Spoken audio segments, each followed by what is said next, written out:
चक्षुरुन्मीलितं येन तस्मै श्रीगुरुवे नमः। लक्ष्मीकान्तसमारम्भां नाथयामुनिमध्यमाम् अस्मदाचार्यपर्यन्तां वन्दे गुरुपरम्पराम्। सभी के हृदय में विराजमान उस परम सत्ता को मेरा शत शत प्रणाम, वंदन और नमन। आइए कथा में प्रवेश करते हैं। कल हम यहाँ थे, अवजानन्ति मां मूढ़ा मानुषीं तनुमाश्रितं परम भावम जानन्तो मम भूत महेश्वर, कि मेरे परम भाव को न जानने वाले मूढ़ लोग मनुष्य का शरीर धारण करने वाले मुझे, जो मैं महान भूतों का ईश्वर हूँ, उसको अपनी तरह साधारण मनुष्यों की तरह ही देखते हैं या तुच्छ समझते हैं, और मैं अपनी योग माया से इस संसार के उद्धार के लिए मनुष्य रूप में विचरते हुए परमेश्वर को भी वो साधारण मनुष्य मानते हैं। यहाँ पर प्रभु ने अपने इस धरा पर आने का कारण बताया कि उन्हें मानुषी शरीर में क्यों आना पड़ता है, जबकि वो मानवों के स्वामी हैं, अर्थात उनसे ही ये सारी सृष्टि उत्पन्न हुई है। ठीक उसी तरह जैसे आकाश से वायु उत्पन्न हुई है और वायु सब जगह घूमता है, उसकी कोई रोक टोक नहीं है, लेकिन वो आकाश से परे नहीं जा सकता, वो उसके अंदर ही सारी जगह घूमता है। उसी तरह भगवान ने, प्रभु ने, परम सत्ता ने, जो भी आप इसे नाम दें, उसने इस पूरे संसार को बनाया एको अहम बहुश्याम योग माया के द्वारा। प्रकृति, आपकी आवाज बंद हो गई है, आवाज बंद हो गई आपकी। अपनी इच्छा के द्वारा, योग माया के द्वारा, प्रकृति के द्वारा इस संसार को बनाया, लेकिन इस संसार को बनाने के बाद मनुष्यों को कर्म करने की स्वतंत्रता दी। जैसे वायु को स्वतंत्रता है पूरे आकाश में कहीं भी वो घूम सकती है, लेकिन वो आकाश को क्रॉस नहीं कर सकती, उस दायरे के अंदर उसकी पूरी स्वतंत्रता है। उसी तरह से प्रभु से उत्पन्न होने के बाद भी हम मानवों को कार्य करने की पूरी स्वतंत्रता है। हम कैसा भी कर्म करें उसकी पूरी स्वतंत्रता है। हाँ, हमें बताया जरूर गया ये काम अच्छा है, ये काम बुरा है, इस काम का ये परिणाम है, इस काम का ये फल है, लेकिन हमें किसी ने कभी कहा नहीं है कि तुम ऐसा करो। हमेशा हमें उस स्वतंत्रता के साथ छोड़ा गया कि आप स्वतंत्र हो, कोई भी काम करो। आप कहाँ स्वतंत्र नहीं हो, जो कर्म करोगे उसका फल तुम्हें लेना पड़ेगा, वो तुम्हारा दायरा है। उस दायरे के अंदर तुम कुछ भी कर्म करो, तुम्हें पूरी स्वतंत्रता है। और प्रभु ये कभी नहीं कहते कि कोई अच्छा हो या बुरा हो, कि ये मेरी संतान नहीं। वो है, हम उनकी संतान हैं, इसमें कोई दो राय नहीं है, लेकिन हमें कर्म करने की पूरी तरह से स्वतंत्रता है। हमको अपने जन्म को स्वीकार करना चाहिए, उस जन्म में कर्म करने चाहिए, क्योंकि कर्म से तो कोई बच ही नहीं सकता।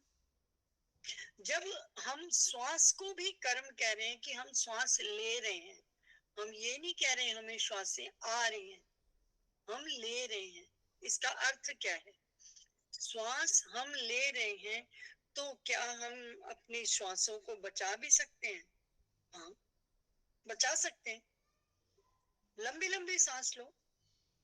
जो योगी होते हैं, जो मुनि होते हैं, जो पहुंचे हुए संत होते हैं, वो अपनी श्वासों पर नियंत्रण रखते हैं और अपनी उम्र को वो 2-2 साल भी बना लेते हैं।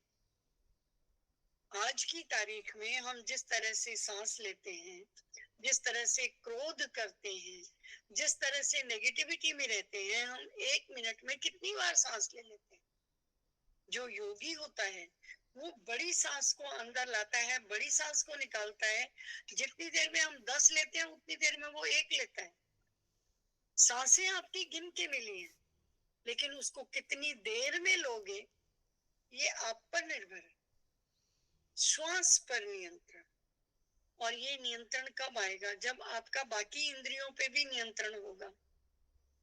आप एक एक चीज को नियंत्रित करना शुरू करो और फिर अभ्यास करो कि आप अपनी श्वास को कम लोगे, तो ये संभव है। और इसीलिए कहते हैं कि हम श्वास ले रहे हैं और हम श्वास लेते हैं। श्वास हमें गिनती की मिली है, ये बात ठीक है, लेकिन उसके साथ हमें समय नहीं मिला।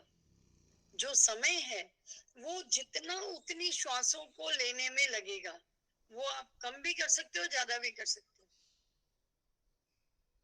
वो आपके हाथ में है। हर कर्म आपको आपके हाथ में दिया गया है, उसको करना लेना आपके हाथ में है। तो आप उन श्वासों पर नियंत्रण करके आप अपनी उम्र बढ़ा सकते हो। हाँ, आप अमर नहीं हो सकते, वो आपकी लिमिटेशन है। अमर होने के लिए हमारे सारे ग्रंथ भरे पड़े हैं कि हमारे एक पक्ष ने खूब तपस्या की, खूब वो किया, खूब अपने आशीर्वाद मांगे, खूब उन्हें मिले भी सही, जो उन्होंने मांगे मिले भी सही, लेकिन उसमें से कोई एक लकुना निकल के आता है और उस व्यक्ति की मृत्यु हो जाती है। हिरण्यकश्यपु को ले लो, वो कहता है मैं मनुष्य से नहीं मरूं, मैं जानवर से नहीं मरूं, दिन में नहीं मरूं, रात में नहीं मरूं, अंदर नहीं मरूं, बाहर नहीं मरूं, कितने नहीं मरूं, फिर भी कोई एक जगह बच जाती है कि यहाँ मरूं, वो वहीं मरता है। आप जितने मर्जी कोई भी ग्रंथ उठा के देखो, एक दो लोग ऐसे जरूर मिलते हैं जिन्होंने अमरता का वरदान पाने का प्रयास किया, उन्हें मिला भी, लेकिन अमरता का वरदान नहीं मिला। उस समय आपकी बुद्धि भी वैसी ही हो जाती है, आप मांगते भी उतना ही हो। बहुत सोच सोच के लोगों ने मांगा है कि ऐसा ना हो, ऐसा ना हो। अब रावण ने यही कहा था ना कि मैं मनुष्य के अलावा नहीं, तो मानव जन्म में आ गए प्रभु और चला गया। कोई भी ऐसा है जो रहा हो, क्योंकि जो जन्मा है वो जाएगा जरूर, जो आया है वो जाएगा जरूर, जो पैदा हुआ है वो मरेगा जरूर। जो इस धरा पर जितना भी है, कुछ भी आप A to Z कुछ भी देख लो, जो भी आया है वो जाएगा, कंफर्म है ये बात। लेकिन हमें कर्म करने की स्वतंत्रता है। हम अगला जन्म कैसा लेंगे, कैसा हम चाहते हैं वैसा लेंगे, ये भी सही है, ये भी स्वतंत्रता है। हमें अपनी उम्र बढ़ाने की भी स्वतंत्रता है, लेकिन मृत्यु पर विजय पाने की स्वतंत्रता नहीं। अगर मृत्यु पर विजय पाने की बात कही जाए तो हमारे यहाँ मोक्ष का प्रावधान है कि आपको फिर इस धरा पर आना नहीं पड़ेगा, ये प्रावधान है। और वो ये कहते हैं कि इसको पहचानो, इस स्वतंत्रता को पहचानो। इस स्वतंत्रता को जो जानता है और जो ये जानता है कि परम पद क्या है, परम पद परम भाव क्या है, राज विद्या क्या है, यही तो राज विद्या है कि इतने गूढ़ रहस्य को प्रभु ने हमें खोल के बताया। उन्होंने कहा ना, मैं तुझे राज विद्या और राज गुह्य, जो बिल्कुल जिसको कहना चाहिए 7 तालों में बंद विद्या है, मैं तुझे वो बताऊंगा। तो उसमें वो बता रहे हैं कि पूरे कर्म करने की आपको पूरी स्वतंत्रता है, ठीक उसी तरह जैसे आकाश से वायु पैदा है और वायु को कहीं भी जाने की स्वतंत्रता है। तो क्या वास्तव में अनलिमिटेड है?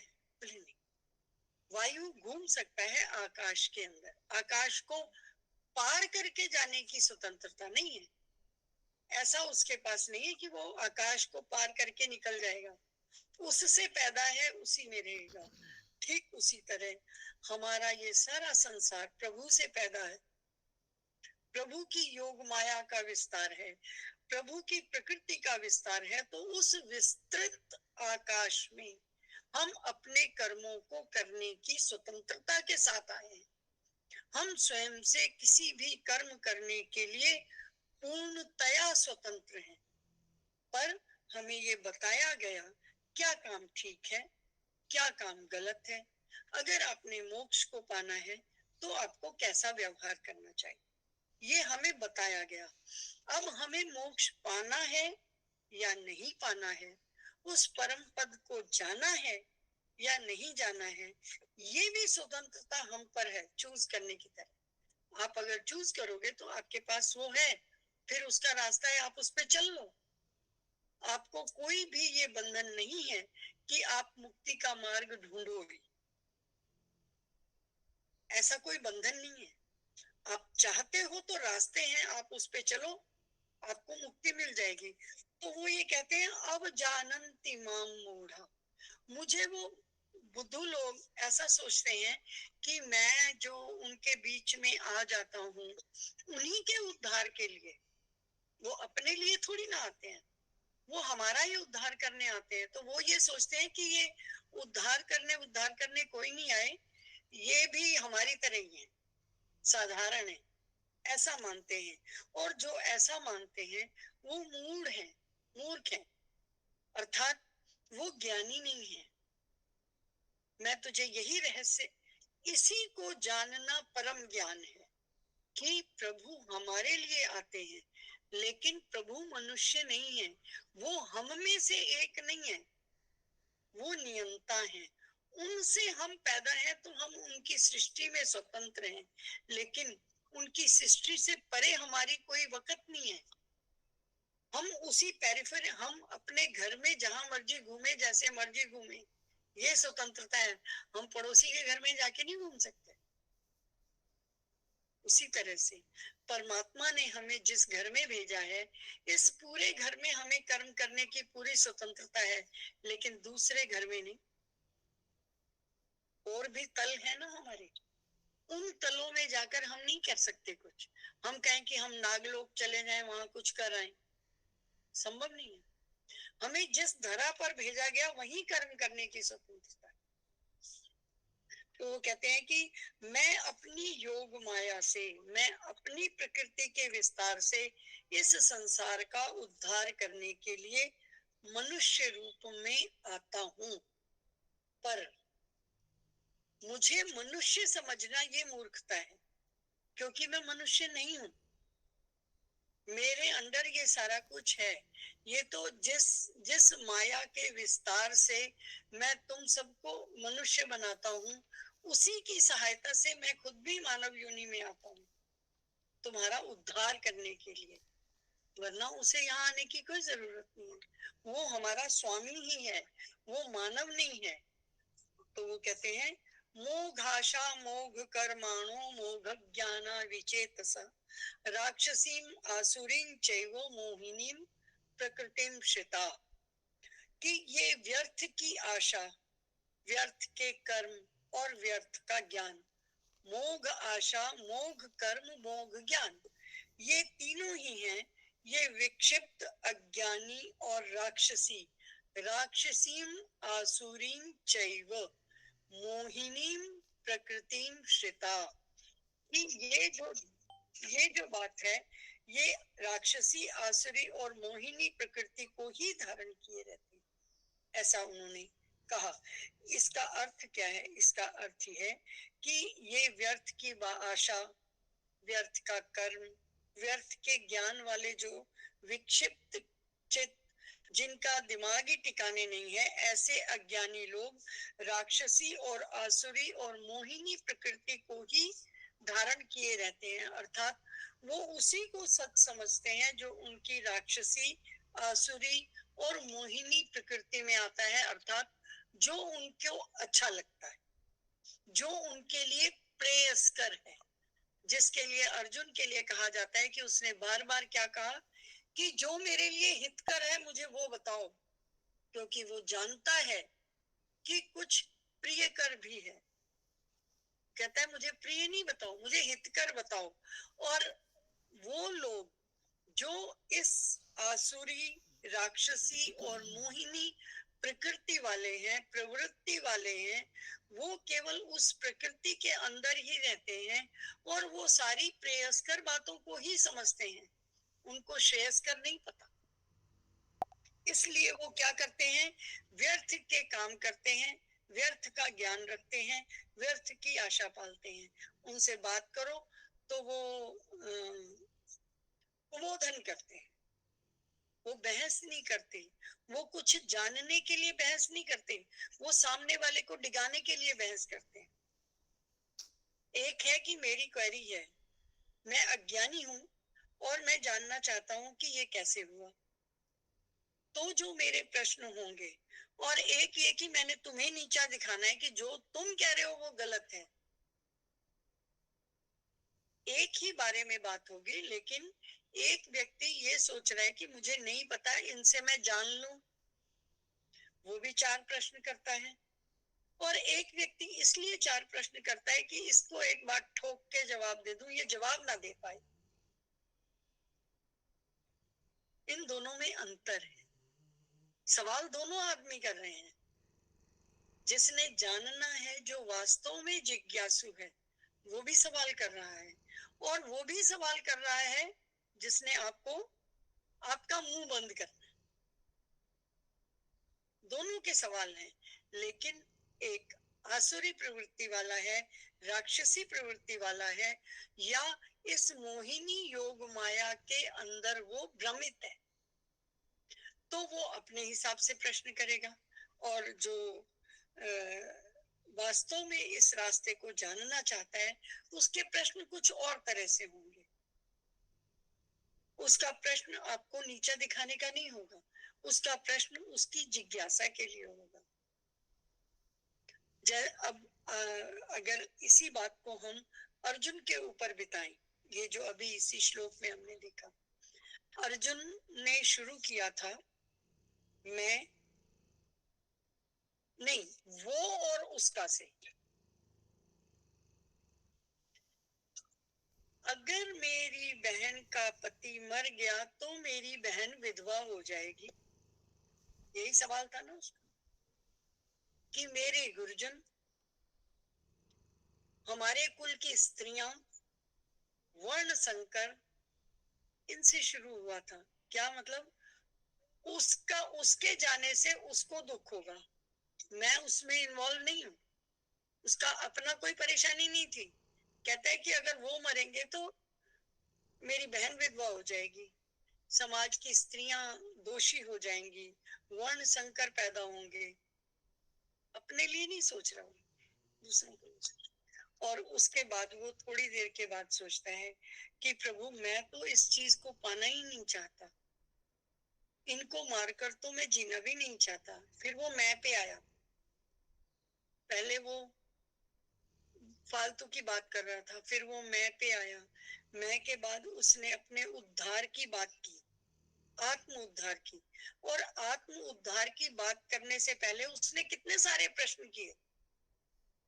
और उसने क्या कहा, शिष्यस्ते हम शादिमाम त्वं प्रपन्नम, कि मैं तुम्हारा शिष्य हूं, तुम मुझे अपनी शरण में लो। यत् श्रेयस्करो, जो कुछ मेरे लिए श्रेयस्कर है वो बताओ। इसका मतलब अब उसे ये समझ में आ गया है कि कुछ प्रेयस्कर भी है, वो मुझे नहीं चाहिए, आप मुझे एक रास्ता बताओ। फिर उसको नहीं समझ में आया तो उसने कहा कि पुनर्योग चशंससी, कि तुम कभी कर्म की बात करते हो, फिर तुम योग की बात करते हो, प्रभु एक बात बताओ। उसमें संशय है, वो अपना कल्याण चाहता है, अपने कल्याण की तरफ बढ़ना चाहता है, अपने स्वभाव के साथ रहना चाहता है, पर संशय है। उस संशयात्मिका बुद्धि के साथ प्रभु नहीं चाहते कि वो युद्ध करे। तो वो उसको क्या कहते हैं, वो ये कहते हैं कि नहीं, ऐसा नहीं है, ये सारी सृष्टि मेरी है, मैं ही इसका नियंता हूँ, मैं ही इसको चला रहा हूँ, केवल तुम कर्मों के फल प्राप्त कर रहे हो। फिर उसने कहा कि प्रभु, ऐसे तो फिर हमारी कभी मुक्ति नहीं है, क्योंकि कुछ ना कुछ कर्म होते रहेंगे। इस घोर कर्म में, तत्किं कर्मणि घोरे मान नियोजयसि केशव, तुम मुझे इस घोर कर्म में ही क्यों लगा रहे हो। अब वो कर्म और कर्म फल पर आ गया। जब कर्म कर्म फल पर आया तो प्रभु ने कहा कि नहीं, तुम कर्म इस तरह से करो कि उसका फल तुम्हें ना मिले। तो प्रभु ने उसे असंग कर्म योग बताया, निष्काम कर्म योग बताया, और कहा कि नहीं, तुम सब काम करो लेकिन मुझे ध्यान में रख के करो। अपना काम समझ के मत करो, उसको मेरा काम समझ के करो, मेरी तरफ लगा दो, तो फिर वो तुम्हें कोई, फिर तुम्हारा कर्म कर्म ही नहीं रहेगा। अरे वाह, ये तो बहुत अच्छी बात है। तो बोले ये तो अच्छी बात है, लेकिन प्रभु अगर सारी जिंदगी मैंने ये मारकाट रखी तो अंत समय में फिर आपका नाम नहीं आएगा। तो उन्होंने कहा नहीं आएगा। अगर तुम युद्ध भी करोगे और मुझे याद करके करोगे, हर समय मुझे याद रखोगे, और फिर तुम युद्ध भी करोगे, तो ये घोर कर्म भी तुम्हारे लिए घोर कर्म जैसा नहीं होगा, फिर तुम्हें इसका फल नहीं मिलेगा। और अंत समय में भी वही, क्योंकि तुमने हर समय मुझे याद रखा है। युद्ध जैसी विभीषिका में अगर तुमने मुझे याद रखा है, तो अंत समय में तो मेरा नाम आएगा ही आएगा। फिर उसके मन में एक प्रश्न आया कि भाई हो सकता है कि अंतिम समय में कोई और बात दिमाग में आ जाए और नाम ना आए। तो प्रभु कहने लगे कि हाँ, तो भी कोई हानि नहीं है, क्योंकि तुम्हें तुम्हारे कर्मों का फल जरूर मिलेगा। और अगर ऐसा हो भी जाता है तो तुम किसी थोड़े समय के लिए किसी ज्ञानी के घर आओगे, किसी योगी के घर आओगे, किसी तपस्वी के घर आओगे, और उस फल को भोग के वापस मेरी शरण में आ जाओगे, मेरे पास आ जाओगे। तो उसको इस समय आत्म उद्धार की बात याद आ रही है। उस आत्म उद्धार में प्रभु उसे गुह्य ज्ञान दे रहे हैं, जिसको कहा राज विद्या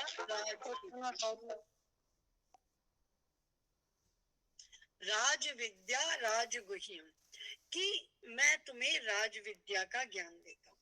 अब राज विद्या का ज्ञान देते हुए प्रभु उसे बता रहे हैं कि इस संसार में जो कर्म है वो दो तरह के हैं, कि मुझे मेरी जगह समझो और खुद अपनी जगह पे रहो। और उसको बताते हुए कहा कि ये जो व्यर्थ की आशा है, व्यर्थ का कर्म है, व्यर्थ का ज्ञान देने वाले जो राक्षसी, आसुरी और मोहिनी प्रवृत्ति वाले लोग हैं, ये अच्छे नहीं हैं, ये बेकार की बातें करते हैं, इसमें से निकलो। कैसे निकलो? महात्मानस्तु मां पार्थ दैवीं प्रकृतिमाश्रिता भजन्त नन्य मनसो ज्ञात्वा भूतादिमव्ययम्, कि हे कुंती पुत्र, दैवी प्रकृति के आश्रित जो महात्मा जन हम सब भूतों का सनातन कारण यानी मुझे नाश रहित मानते हैं, अक्षर मानते हैं जिसका कभी क्षरण नहीं होगा, और अनन्य मन से भजन्ते अनन्य मन सो, जो निरंतर, अनन्य मन मतलब उनका कभी मन ये नहीं होता कि ये कहीं गलत तो नहीं हो रहा, उसमें कहीं संशय नहीं आता। भजन्ते अनन्य मन सो, जो अनन्य मन से मेरा भजन करते हैं, ज्ञात्वा भूतादिमव्ययम्, कि मैं उन भूतों में अव्यय रूप से रहता हूँ, कि मैं उन भूतों में रहता हूँ, वो भूत मेरे ही बनाए हुए हैं, मैं उनका स्वामी हूँ। जो इस ज्ञान को जानता है वही राज विद्या है। इस गूढ़ रहस्य को समझो कि संसार में दोनों तरह के लोग हैं, आसुरी प्रकृति के और सुरी प्रकृति। हम कितनी भी कैटेगरीज बनाए, प्रभु ने दो कैटेगरी बनाई है, एक जो प्रभु को भजते हैं, एक जो प्रभु को नहीं भजते।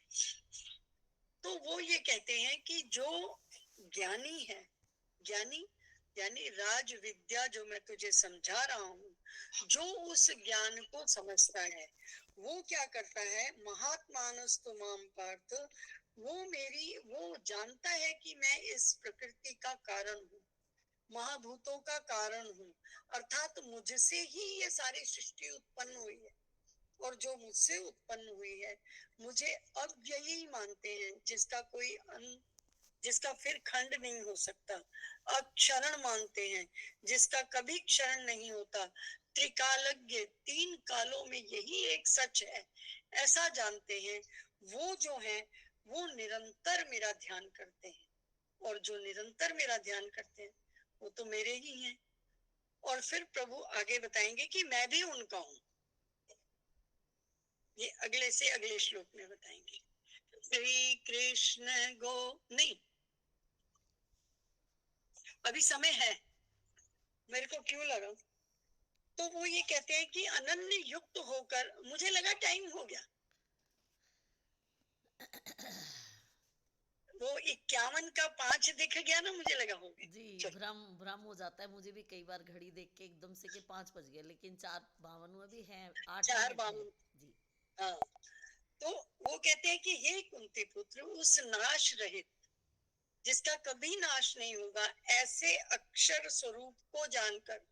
अक्षर का अर्थ ये लिखने वाला अक्षर नहीं, अक्षर का मतलब जिसका कभी क्षरण ना हो सके, जो कभी और जो बिल्कुल भी जिस शेप में है उससे किसी दूसरी शेप में नहीं आएगा। कोई भी चीज पूर्णतया नाशवान नहीं होती। आप किसी ने कहा आपको 1 लाख रुपया दूंगा, इस कागज को नष्ट कर दो, ठीक है। उसने कहा ले इसमें क्या बात है, उसने इस कागज को ऐसे मरोड़ा, मैं बोले ये नष्ट नहीं हुआ। मैंने कहा ठीक है, मैं जला देता हूँ। तो उसकी राख बन गई, नष्ट तो नहीं हुआ।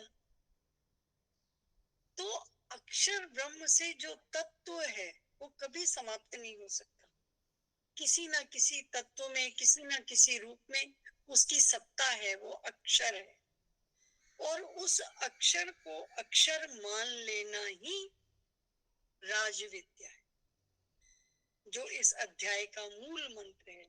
और वो भगवत प्रेमी भजन कैसे करता है उसको बताते हुए कहते हैं अगले श्लोक में, सततं कीर्तयन्तो मां यतन्तश्च दृढव्रता नमस्यन्तश्च मां भक्त्या नित्य युक्ता उपासते।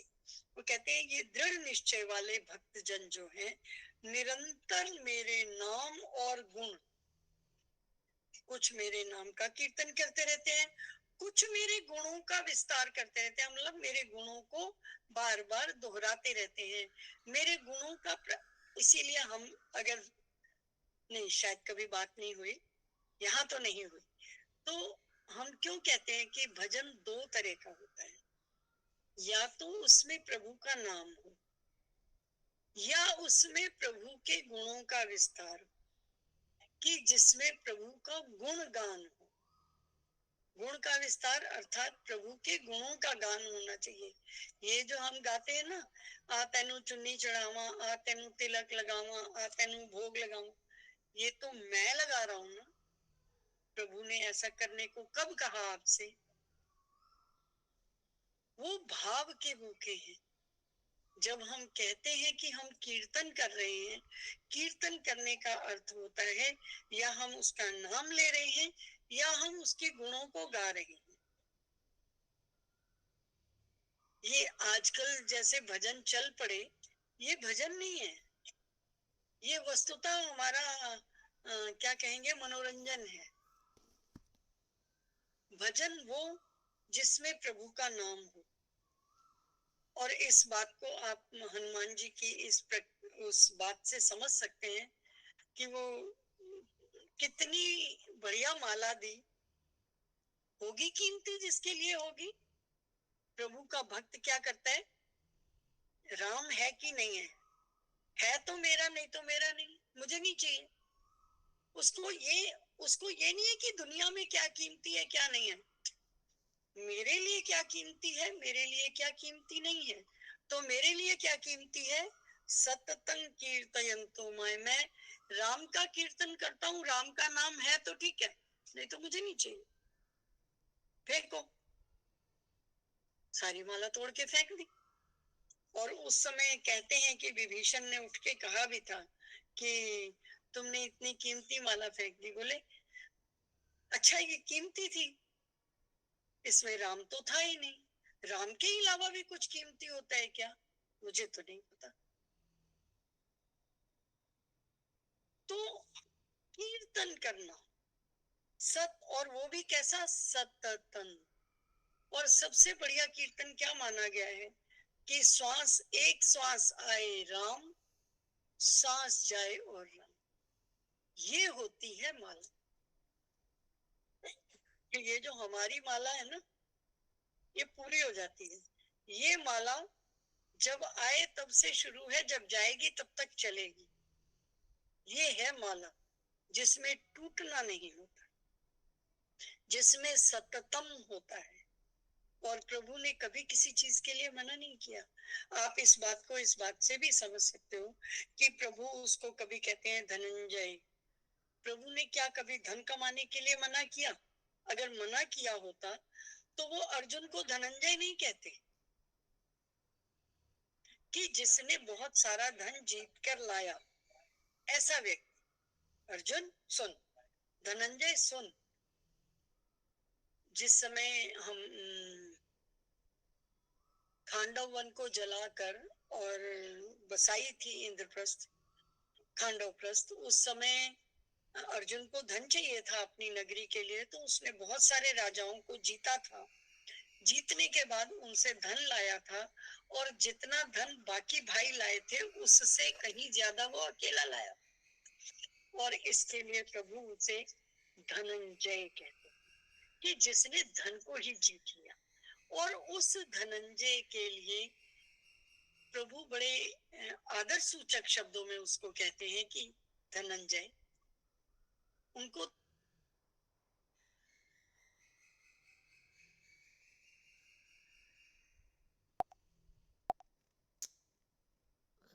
शायद दीदी का नेट चला गया है। लेफ्ट हो गए। श्री कृष्ण गोविंद हरे मुरारी।